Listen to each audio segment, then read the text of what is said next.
Hey everyone, tonight, let's open the door to something quietly unsettling. The ancient rhythms that still tick behind your modern life.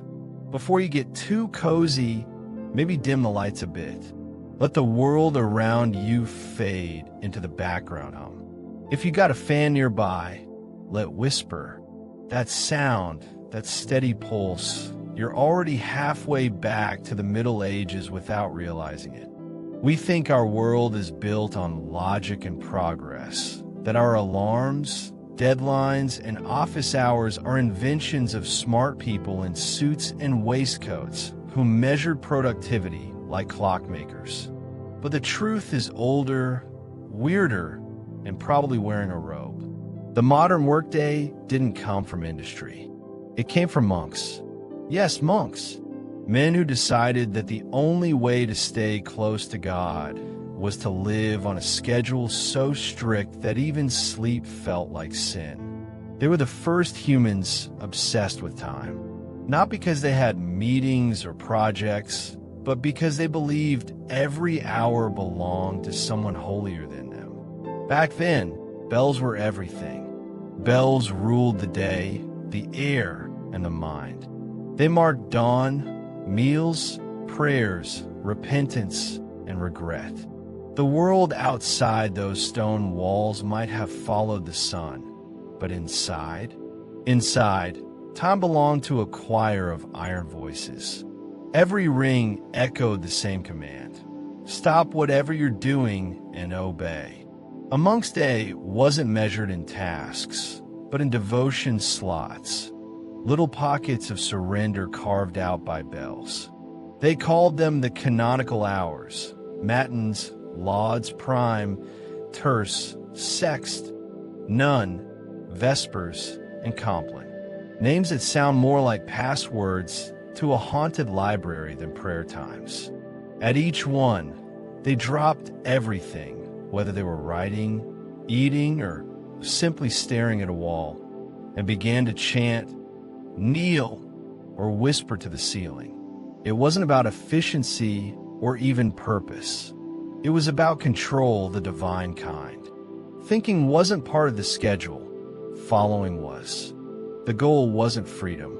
It was perfect synchronization with God, the abbey, and the bell tower's tyranny. And somewhere in every monastery, there was always that one monk who rang the bell too early just to see the world panic. You can almost hear his quiet giggle echo through time.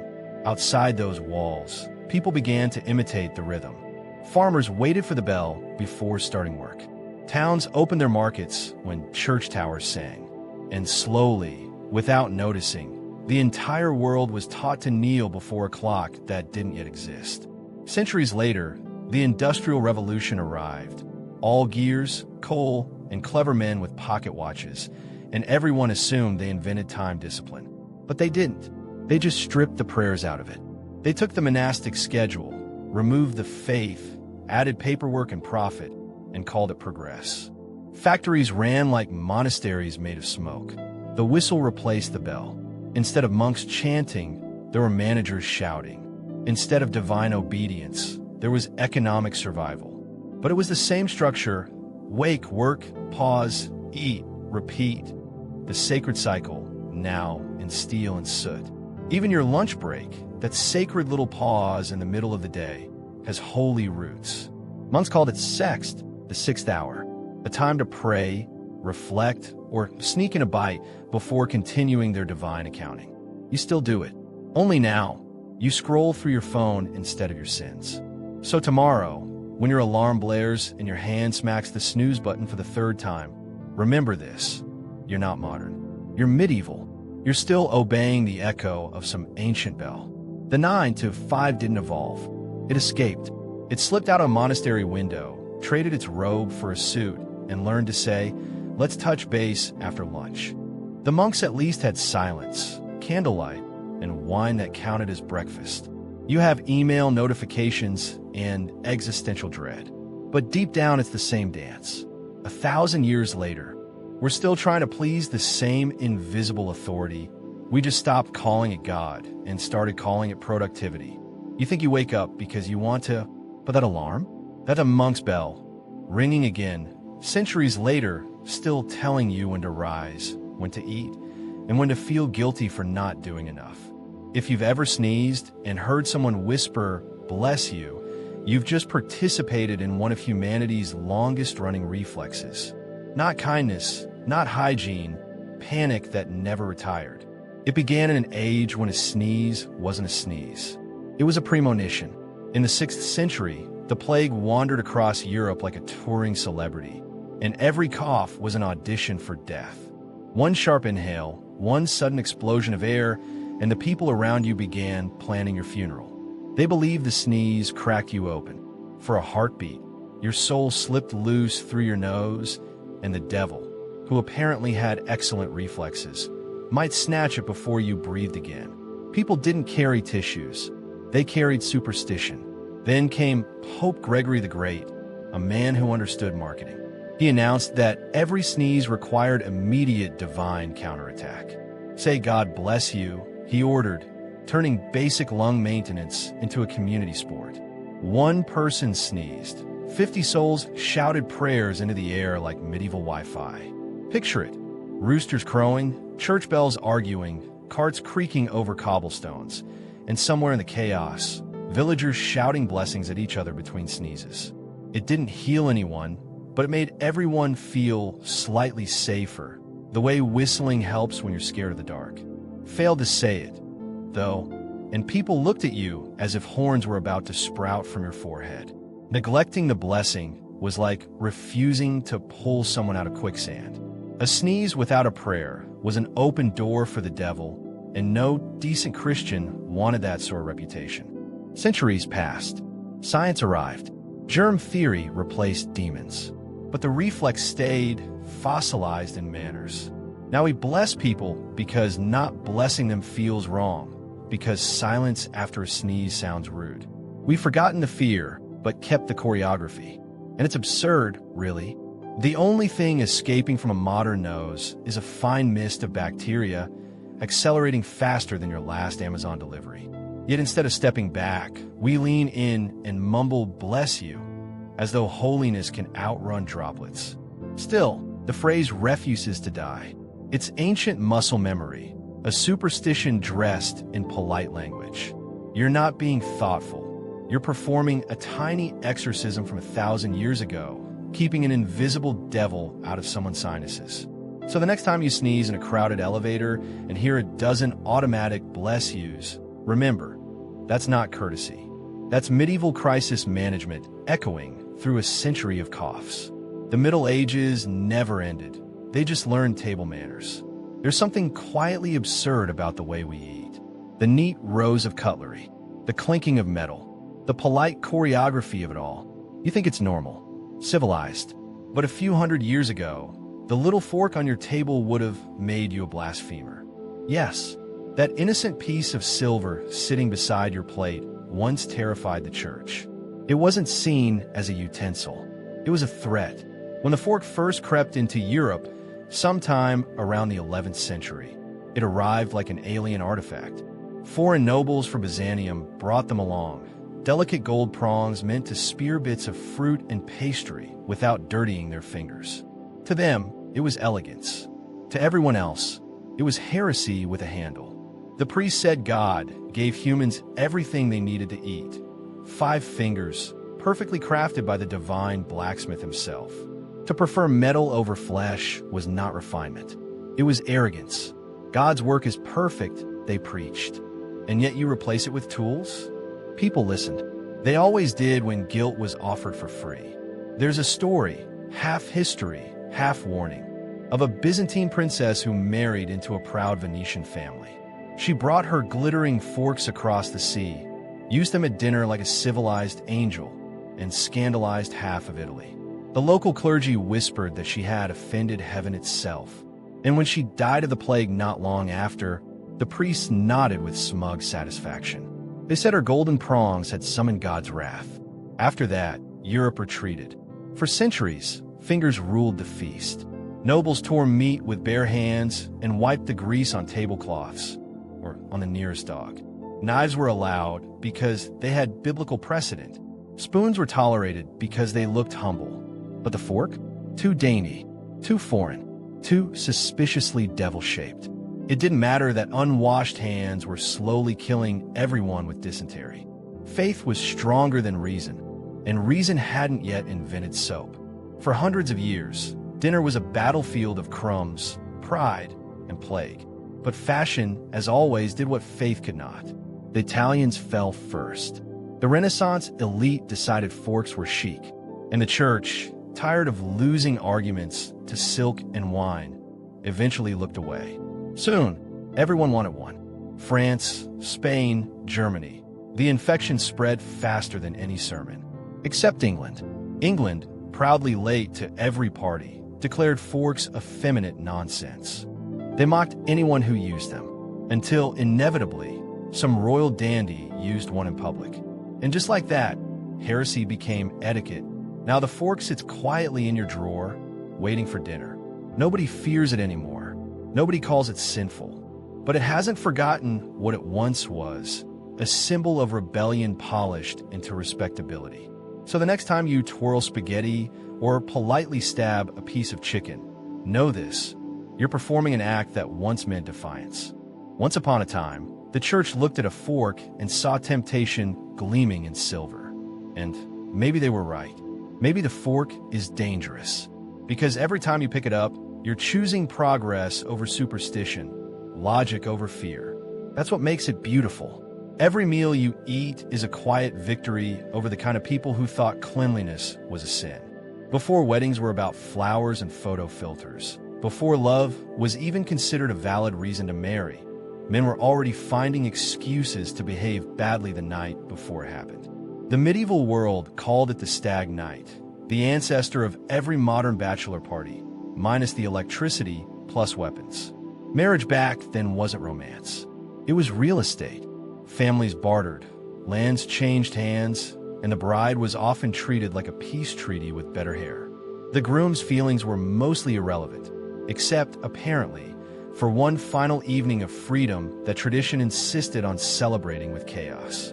So knights, nobles, and anyone with access to a tavern gathered to toast the doomed man. They drank until they could no longer pronounce their own titles.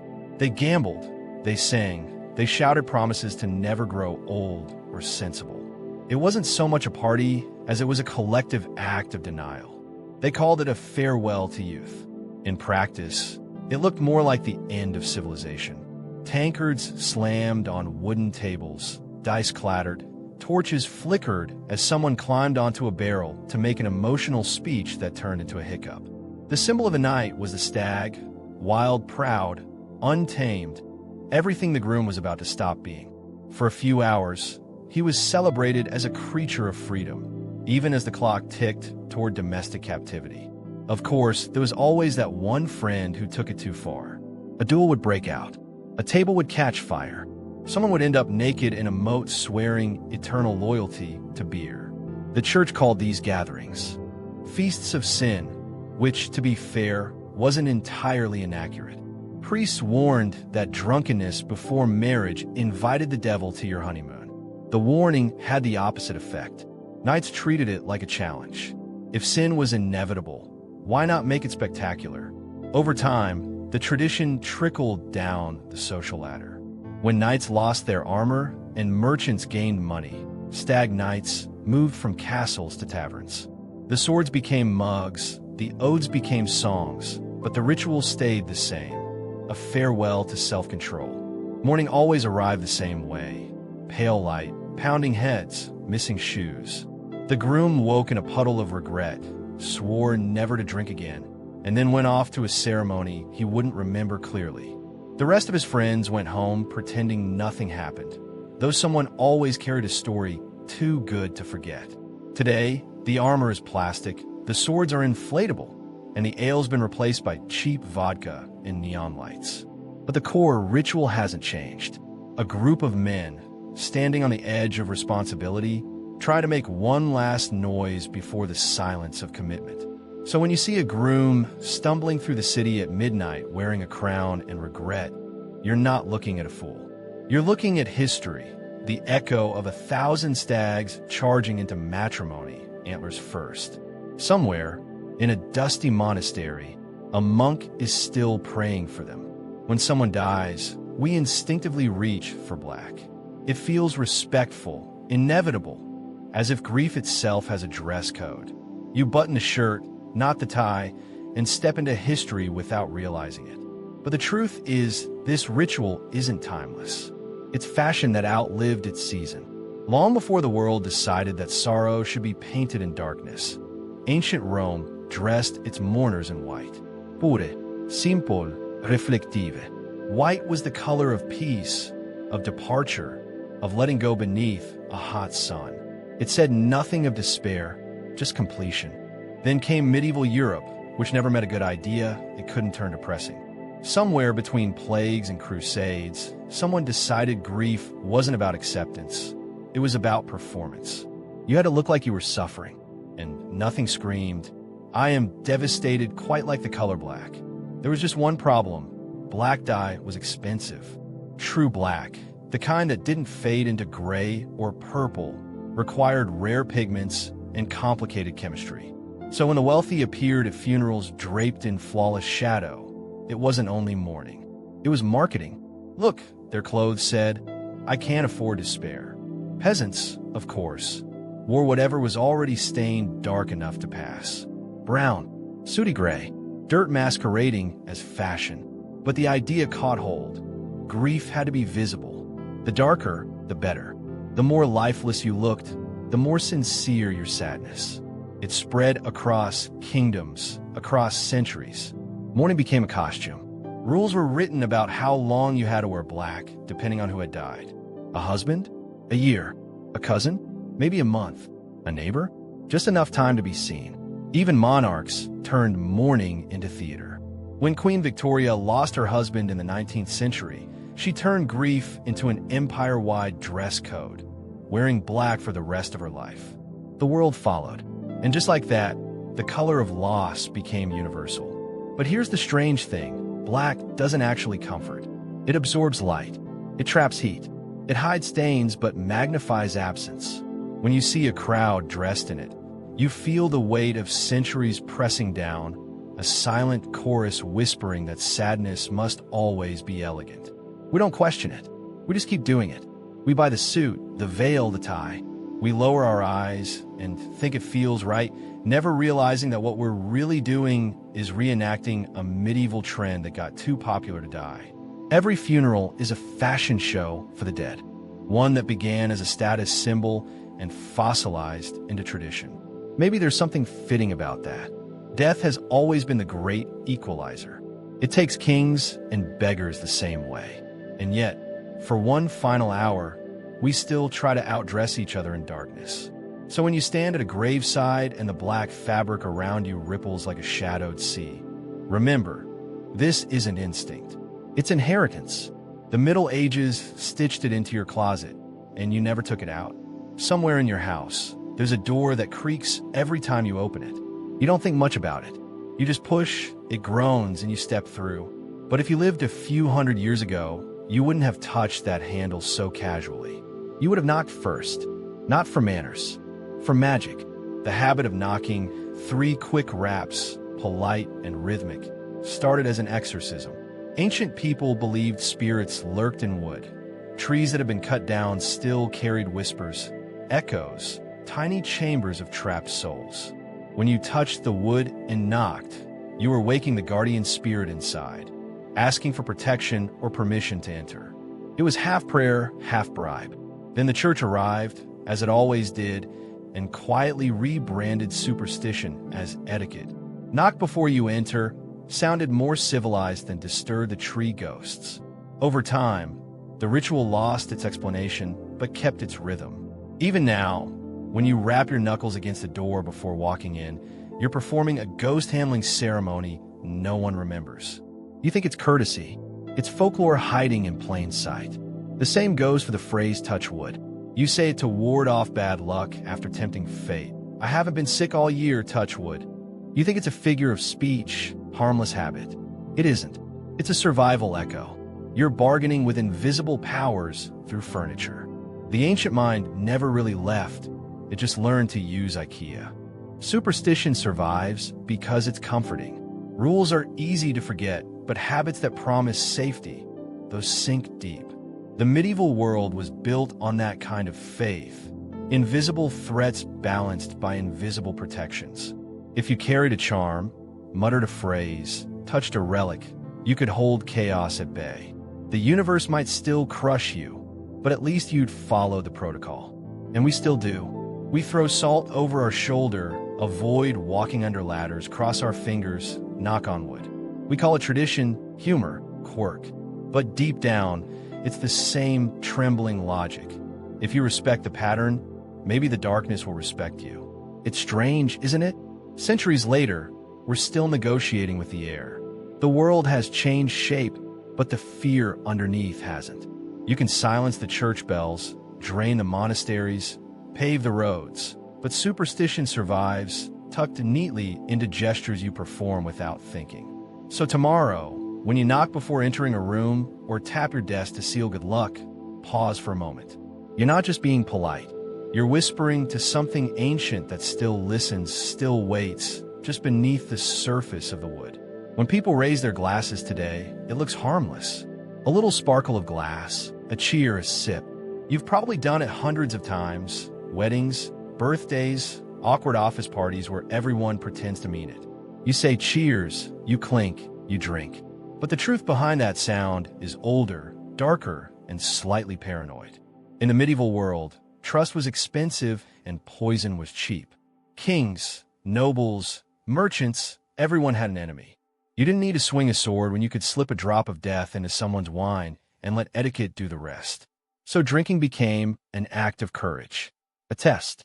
Before you could share a meal, you had to prove you weren't planning to murder the host. So people began to slam their cups together, hard. The idea was simple. If you struck your goblet with enough force, a little of your drink would spill into the other person's cup, and there's into yours. If one of you was poisoned, both would die. That's what trust meant. You'd raise your cup, look them dead in the eyes, and say something equivalent to your health, which when translated from medieval honesty, meant if you live, I live. That's where the phrase toasting came from too. In medieval banquets, they sometimes dropped actual pieces of toasted bread into the wine to absorb acidity and improve flavor.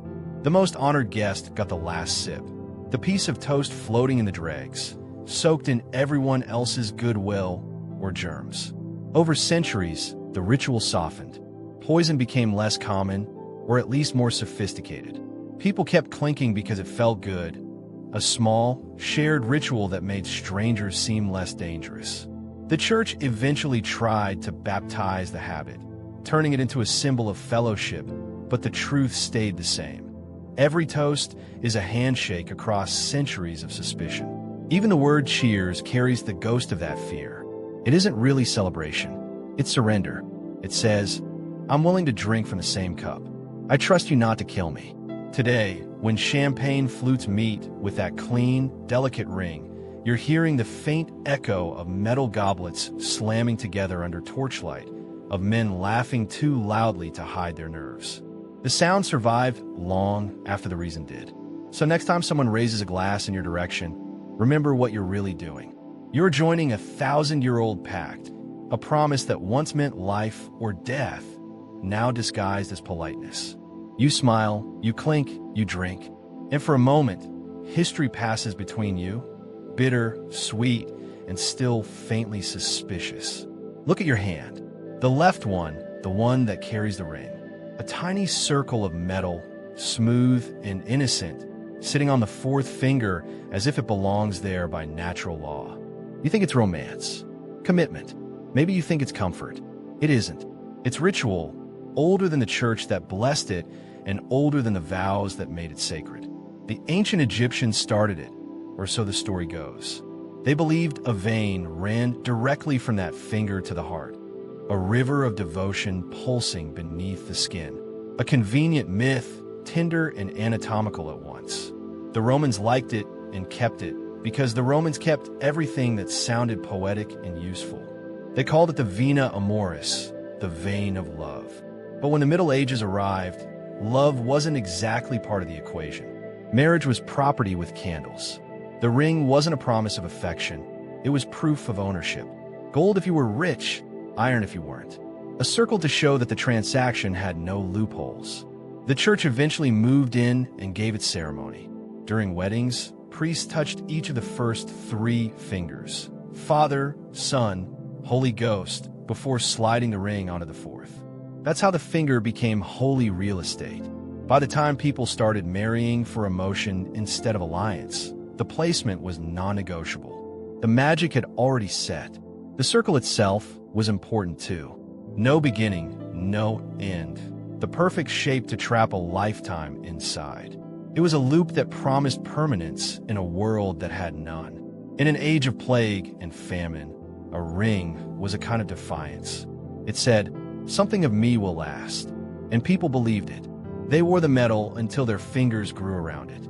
They buried it with their bodies, hoping the loop would stay closed on the other side. Even today, when the ring flashes under electric light, you're seeing the same wish.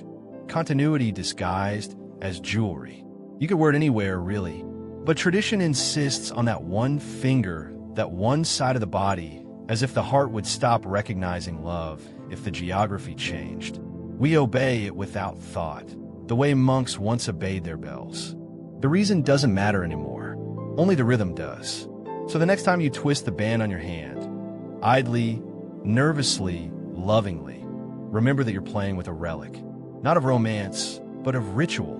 A promise sealed by ghosts who thought veins were maps and faith could be forged into metal. You're not wearing modern love. You're wearing the memory of someone else's certainty. Words like hello and goodbye are so ordinary that you barely hear them leave your mouth. They flutter out automatically, as harmless as breathing. But both of them are tiny fossils of prayers, worn smooth by centuries of repetition. Long before telephones, before polite conversation, before anyone thought of customer service, greetings were spells. You didn't say hello to start a chat. You said it to survive one. The world was full of spirits, strangers, and diseases, and language was armor. In the Middle Ages, English speakers didn't even use the word hello. They greeted each other with phrases that were half blessings. God save you. God keep you. Peace be with you. Each one was both introduction and shield. You never knew who or what you were really meeting on a narrow road. Maybe a friend, maybe a thief, maybe a plague carrier. So you covered yourself in words and hoped they worked. Over time, those long invocations shrank. God be with you blurred and eroded until it became goodbye. A sacred farewell reduced to a single polite syllable. The divine sanded down by daily use. And hello? That one came later, built from a cry of surprise. Hello, the sound hunters made to hail each other across fields. When telephones appeared centuries later, it was the perfect word, short, bright, attention-seeking. Alexander Graham Bell hated it, preferred ahoy, but humanity voted for hello, a greeting that carried no God, no prayer, no safety, just the echo of an old shout across open land. Still, every time you say it, something of the old blessing lingers. Your tone rises, your face softens, your body opens. It's an unconscious offering. I come with no harm. The response, another hello, another small surrender, completes the exchange. Two humans acknowledging each other's existence, pretending the world is safe for one more second. And when you leave, when you murmur goodbye, you're saying something sacred without realizing it. You're invoking a ghost of faith, wishing the other person divine protection, even if you don't believe in divinity anymore. It's not really farewell. It's hope disguised as habit. Language forgets its reasons faster than people forget fear. But the shape of that fear stays. The syllables shift, the gods fade, and the etiquette remains. So the next time you pick up your phone and say hello, remember, you're not just starting a conversation. You're standing in 1,000 years of greetings, shouting across time, hoping someone answers back. There's a mirror somewhere near you right now. Maybe a bathroom one, maybe a screen gone dark that still reflects your face when the light hits right. You glance at it 100 times a day without really seeing. But for most of history, a mirror was not an object. It was an encounter. To medieval people, reflections were suspicious. Glass that gave you back your own image looked too much like witchcraft to be innocent. They believed the surface didn't just copy you, it borrowed something. Every reflection took a little of the soul's light and kept it trapped behind glass. That's why old houses covered their mirrors after someone died. The departing spirit, confused and half awake, might try to step inside and get lost forever. It's also why breaking a mirror became an omen of 7 years bad luck. The number came from Rome, where people thought a soul renewed itself every 7 years. Shatter the image, wound the spirit. Until it healed, you were marked. Even when glass became common, the fear lingered. People turned mirrors to the wall during storms, convinced lightning was drawn to the silver like a jealous god. Some refused to look in them at night. By candlelight, they said you could see things that weren't you at all, but we kept them anyway. Vanity overrode caution. The mirror promised power, the ability to see yourself the way others saw you, to adjust, to control. Kings commissioned polished metal. Queens stared into obsidian. Monks avoided both and prayed against pride. Reflection became confession, a silent judgment waiting on the wall. And when photography arrived, the superstition only moved to a new surface. Cameras stole the soul now. Flash instead of flame. The same fear digitized. You think you've outgrown it, but listen to the language you still use. You talk about capturing an image, taking a picture, losing yourself in the mirror.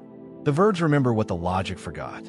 Every reflection is still a transaction. Every portrait a small act of faith. So the next time you catch your own eyes in a mirror, hold the gaze a little longer. Somewhere deep in that smooth silver skin, a very old story is repeating itself. The human face, meeting its echo, trying to make peace with the borrowed light.